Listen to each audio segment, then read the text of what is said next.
You're listening to the Geek Watch Podcast, Episode 41. The Geeks are back in town. This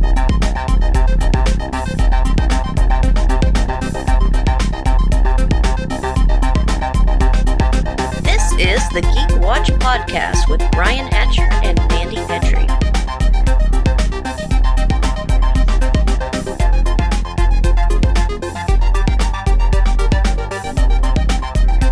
Greetings, Geek Watchers, and welcome to episode 41 of the Geek Watch Podcast. I'm Brian Hatcher, and with me, as always, Geek Watch's own resident geek goddess, Mandy Petrie. We're back! Yes, we've been gone for a couple of weeks now. Lots of stuff has happened. Weather, but mostly really cool stuff. Oh, yeah. Yeah.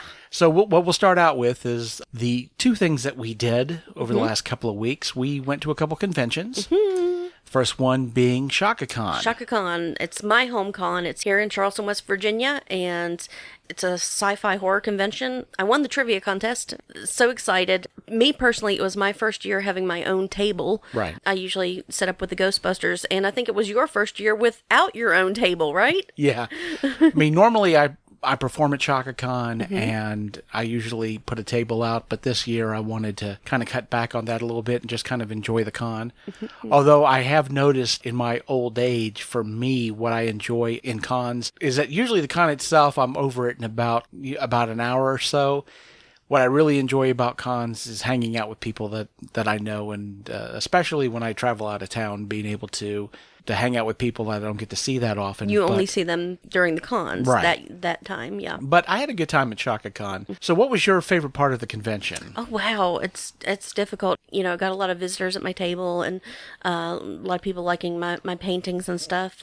I always, enjoy listening to the celebrities and the panels. And I think my most favorite point was, I have a friend who's in the Ghostbusters. He also does cosplay. He did a cosplay of the Babadook. It's a horror movie. If you haven't seen it, watch it. So I had done a painting of the Babadook, and I had it set up at my booth, and there was this little girl walking by, and she started tugging on her dad's arm and pointing at it.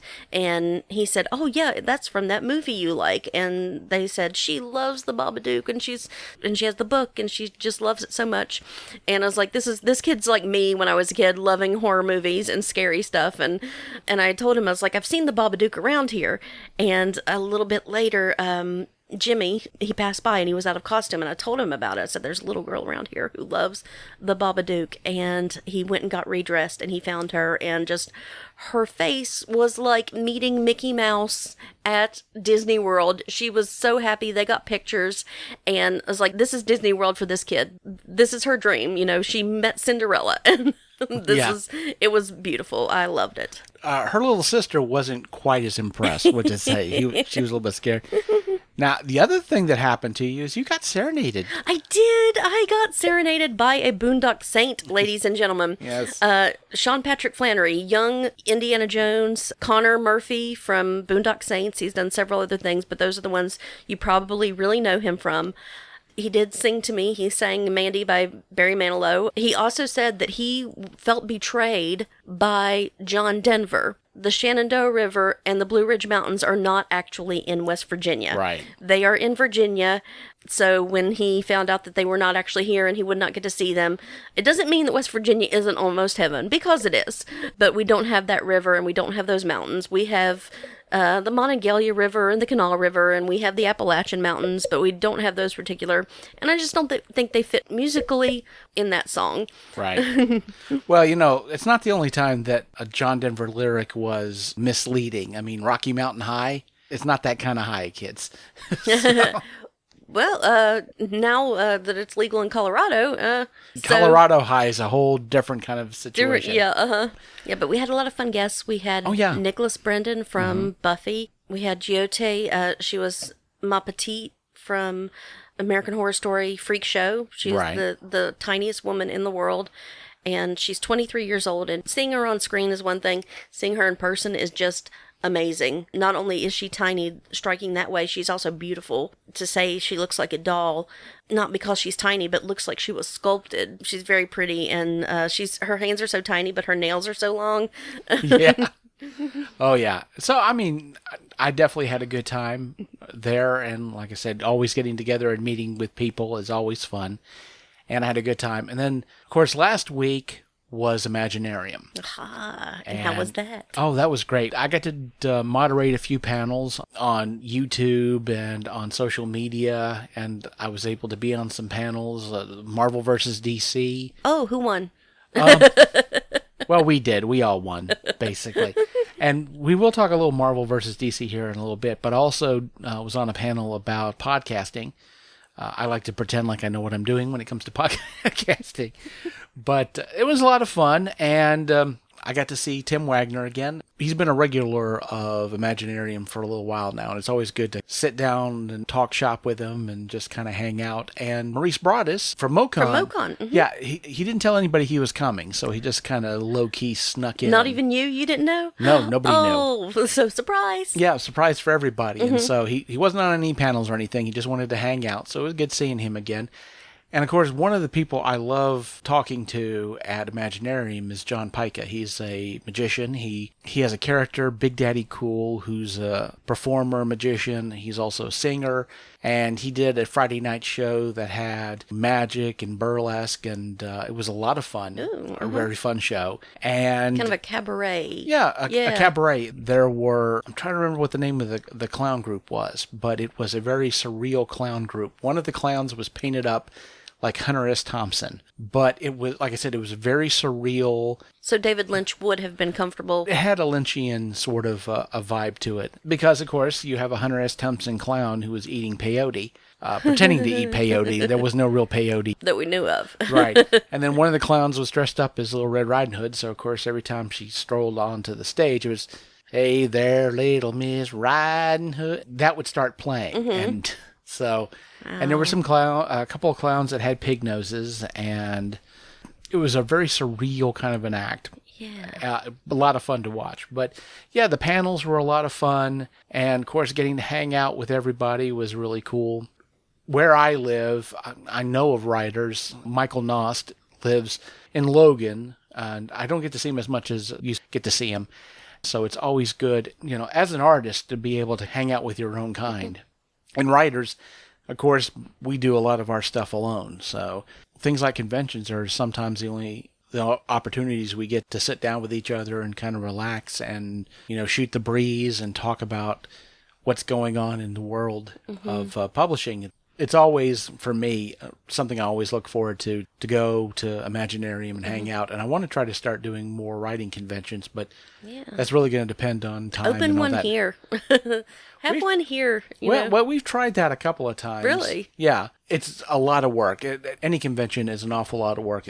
Kind of disappointing, writers always working alone, because sometimes, you get gold. Sometimes you get Neil Gaiman and Terry Pratchett getting together. Right. And writing Good Omens, which the trailer for the movie just dropped. Yes, I saw that. I know, that looks amazing. I haven't read the book yet, but as I've discovered in the past, sometimes it's disappointing to read the book and then watch the movie. So I'm torn, Brian. I don't know whether I want to read the book and then watch the movie, or watch the movie first so that I'm not disappointed. Well, usually you have... with Neil Gaiman and American Gods, when it came out, it's sort of its own thing, but it's still a lot of fun. And when Neil Gaiman was here in Charleston for the Book Expo 2 years ago, he talked about him writing with Terry Pratchett, and then those two getting together is just magical. Terry Pratchett, great, funny, mythic style author, and of course... Discworld, if you're not familiar with Terry Pratchett.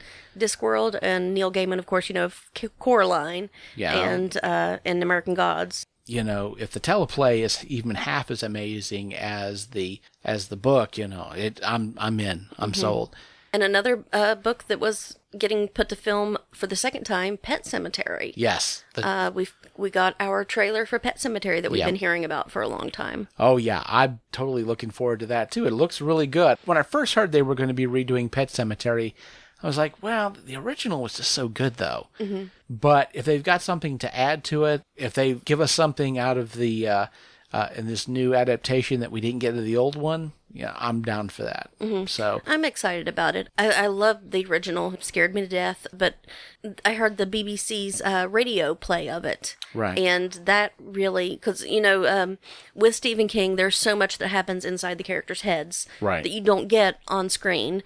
And, having that radio play, it really helped you get inside of Creed's head. Mm-hmm. And so we'll see how it goes. Yeah, definitely. Well, we are going to talk, speaking of Doctor Who, we are going to talk a little bit of Doctor Who and Walking Dead. We did have our premieres on Sunday, but before we do that, since I already mentioned Marvel vs. DC, something weird is happening in the cinematic universes. Something weird is always happening in this Yeah, cinematic but universe. What's this? But this is extra weird because we've been talking for a while about Marvel versus DC, and there was that moment some time ago where DC and Warner Brothers they were going to open Justice League on the same weekend as a Marvel movie. They wanted to go head to head. They decided not to do that for a bunch of reasons. One, because as it turns out, the movie that they were going to go opposite of was Captain America: The Winter Soldier, which would have been rough because that was such a good movie. But the other thing too was they needed to push the movie back many, many months because they had to do reshoots and they had to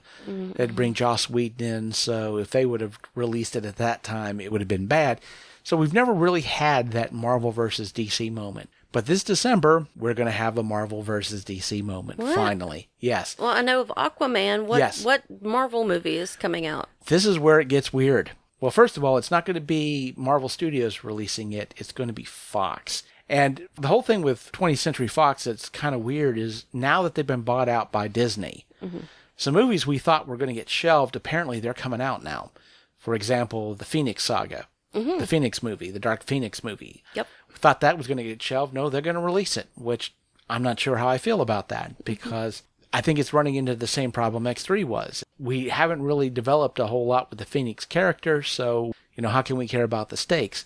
The other movie that they are going to be releasing is New Mutants. And I thought that was a series. Well, no, it's going to be a movie, but here's the thing about it is they took the movie and started doing reshoots because if you saw the trailers, it looks like a horror movie.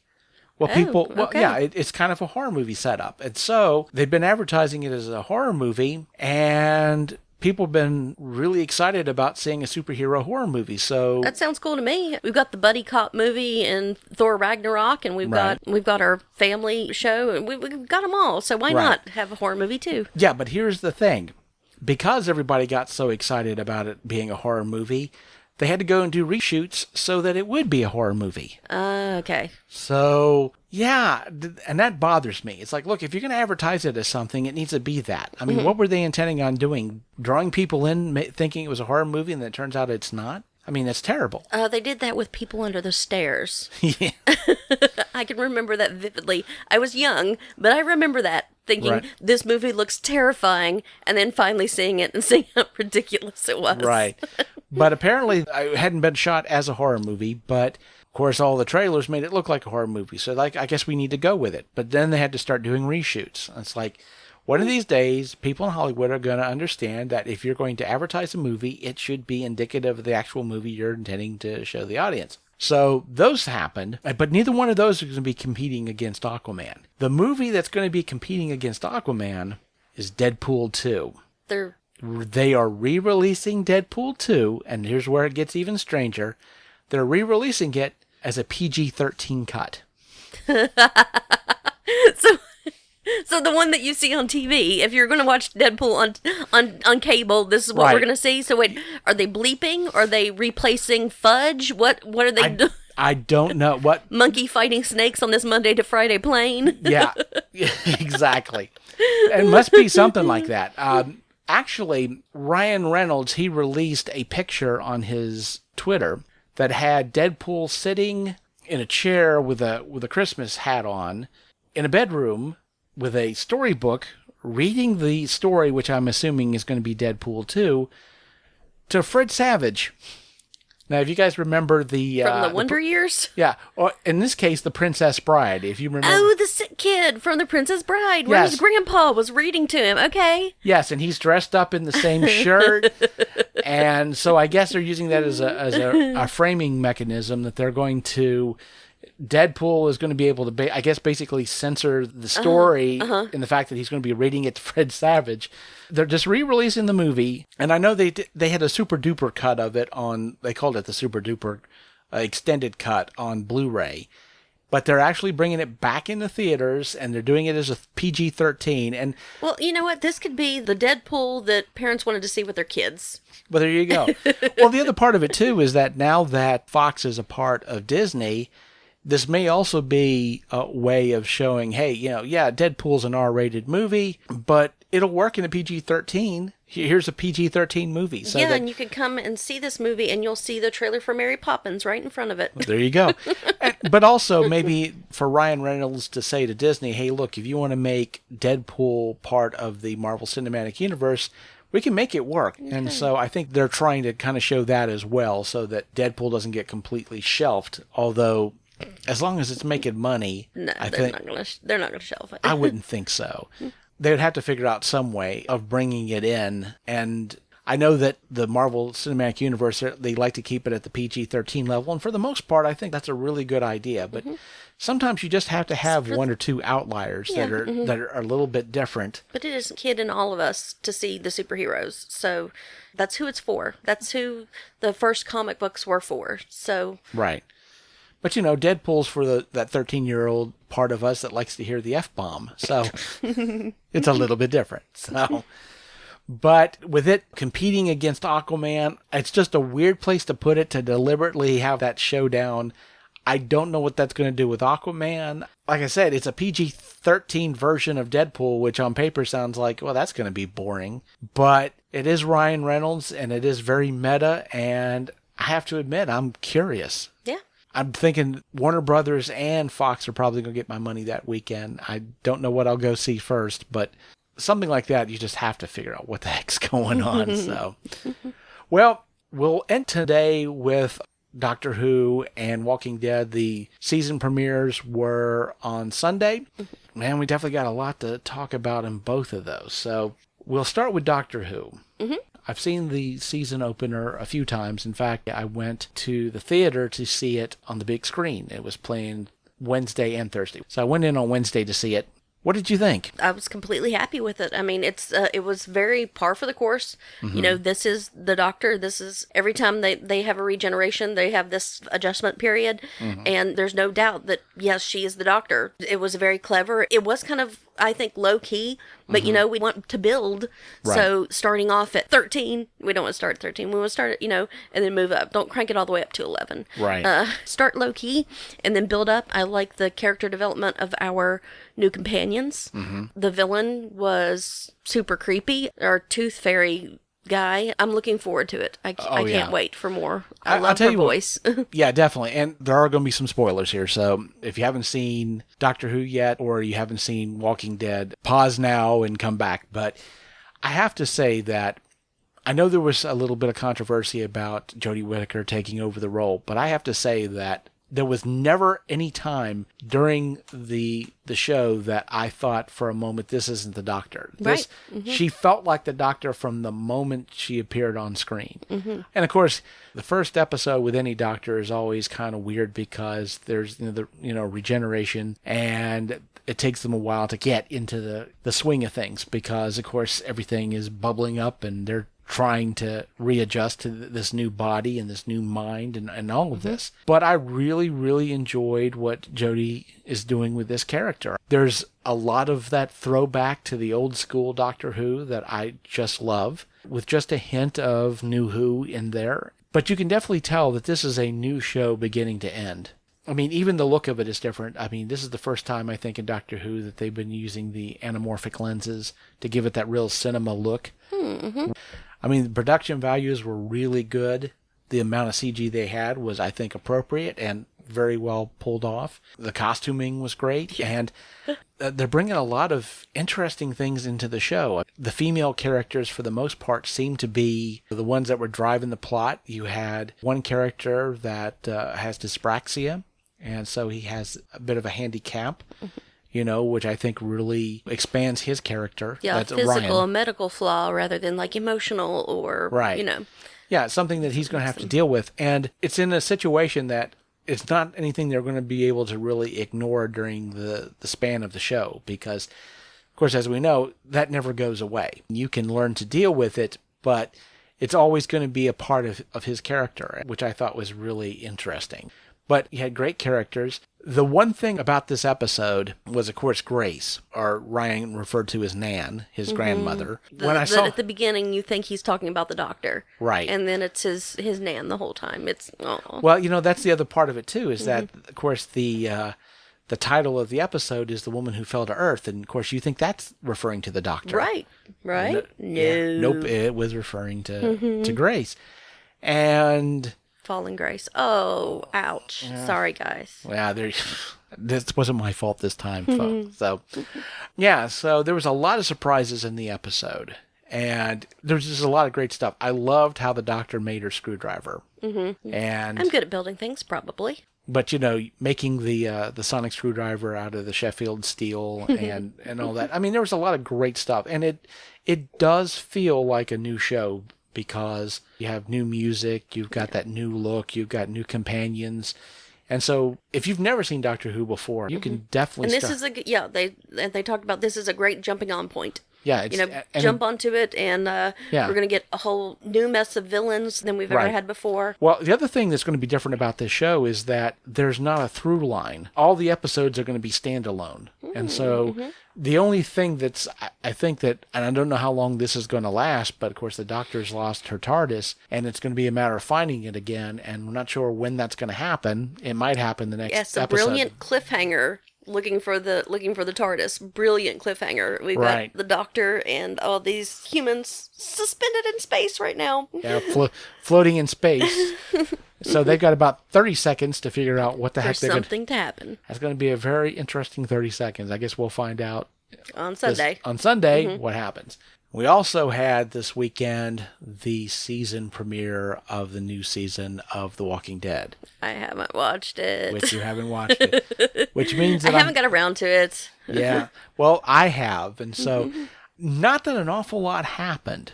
Really? I will say this. I mean, it seems like a lot of time has passed, so they would need to, establish what was going on. Right. And so, forgive me, Mandy. I mean, we are going to talk spoilers. I don't care. Exactly. I know that, thank goodness. So, but a lot of the show, like I said, one of the things they really pushed on the show is that this is going to be brand spanking new. And so for and for the first time, they've changed the opening credits. It's completely different now. Really? I mean, the music's the same, but the design of the opening credits, what they've had since the beginning of the show, has changed. But I will say that, although, like I said, they're pushing it as a brand new show and that it's so different, I have to say that it does kind of fall into the same pattern that this show's had for a long time, where the first part of the season is basically the survivors kind of fighting amongst themselves. And then by the middle of the season, you have that outside force who comes in, and then they have to bond together to fight this threat. And it looks like they're going down that road again, because most of this episode was about the troubles that they're running into. Of course, they're running out of fuel, and so they've been using horses and some ethanol. But they're running out of that. They're running out of supplies. So they're going into different places to get things so that they can build up. Some of the main issues that they're running into right now is that the Hilltop is really the only group at this point that's self-sufficient. Mm-hmm. And it's become their responsibility to help everyone else. Okay. And one of the biggest drains on resources has been the Saviors. Mm-hmm. Because, of course, that was their whole... their whole thing was taking from other people. Mm-hmm. They live in a factory, so they're trying to start growing things, but they're really not in the best place for it. The way that they're used to doing things doesn't quite work out anymore. Best example is they're starting this farm in the episode. They're pulling up this walker onto a St. Andrew's cross to act as a scarecrow. Mm-hmm. They're used to doing stuff like that. It's like whatever resources we have, we use them. And Daryl comes in and he sees that and he gets disgusted and he takes his crossbow and kills the walker. Mm-hmm. Yeah, and says, you don't do that anymore. Mm-hmm. But there's other stuff going on at the sanctuary. There was that moment you see in the trailer where somebody is painted on the wall. We are still Negan. Mm-hmm. Saviors save us. So there's a lot of mistrust with the Saviors, obviously, although some of the Saviors are definitely happy the way things are. But apparently there are some that are not. And there's all of this mistrust. Now, there's some beautiful stuff there, too. We're now seeing that Carol and Ezekiel are an item. Mm-hmm. We get that wonderful moment where Ezekiel proposes to Carol. Aww. And gives her the ring, and she says, that's just going to get caught on everything. So, and so she basically says, no, we're not going to go down that road, although she does admit to Daryl later that she almost said yes. Mm-hmm. And so how that, of course, in the comics, the relationship was Ezekiel and Michonne. Mm-hmm. But you're starting to see some of the relationship stuff. Because it's Rick and Andrea, right? Andrea's still alive? Mm-hmm. Yeah, in the comics. So you're getting all this build up, and eventually Carol decides to take over the sanctuary. So they wind up splitting up at that point because Daryl does stay in the kingdom. Yeah. The king has to stay. And Daryl, who was at one point kind of running things at the sanctuary, he's like, this is only temporary. And so he's like, I got to get out of here. And so Carol steps up and takes over. So you got that situation. You start to see, like I said, a lot of the mistrust with the Saviors, but then you also start to see the Hilltop and Maggie and her issues because, again, they've asked for a lot. And Rick, at one point, decides to ask her, says, we've got a situation. They had this bridge that collapsed, and they've got to rebuild the bridge because, again, when you have horses and you don't have cars, the distance between all the settlements has increased. Mm-hmm. It's like it's added a day, 2 days to travel. And so they have to have the straightest routes they can have, and so they've got to fix this bridge because with the bridge going down, having to circumvent the bridge adds to the travel. Plus, it's not the best terrain. In fact, having to circumvent the bridge meant that a young man who was a member of Hilltop, he winds up getting killed, which makes things rough on Maggie because the boy's parents were real upset about him leaving anyway, and then they find out he's dead, and so they're not very happy about it. And that makes things rough on Maggie. And then when Rick is asking her for more supplies, she's like, forget it. They're going to need to carry their own weight. Mm-hmm. But then we run into Gregory again. So basically, Gregory decided, hey, look, since people are not sure who should be running things, let's have an election. So they had an election. And this happened apparently between the two seasons. And everybody was like, well, we'll take Maggie, which I guess he was really surprised about. He figured in a fair election, he should be able to beat her. I found out not at all. So he decided to start scheming again. The man and the woman who lost the son seemed like a very good weak link, and Gregory was able to kind of worm his way in and talk the two of them into attacking and killing Maggie and trying to kill her. It didn't work out so well, and Maggie wasn't really happy and knew what was happening, and so you get this moment where she confronts Gregory, and Gregory's like, the heck with it, and attacks her with a knife. And it's like, well, this is self-defense. You came after me. But again, this is Maggie, and she's got a son that she's protecting, so she wasn't having it. So she took him down. I have to say, starting out, it seemed a little bit rushed that they went this far. I figured this was somewhere where they were going to be going, but I didn't expect it this soon. So basically what happened is you've got Michonne and Rick. It's night, and they're all still at the Hilltop. And you see Maggie, and you see all the people from Hilltop gathered together, and you see the framework of a house, and you see a noose, and you see Gregory sitting on the back of a horse with a noose around his neck. Is she going to hang him? Yes, she is.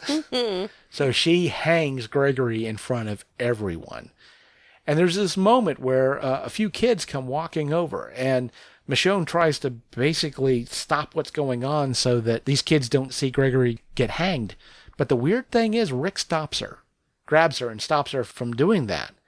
And so the kids wound up seeing Gregory hung.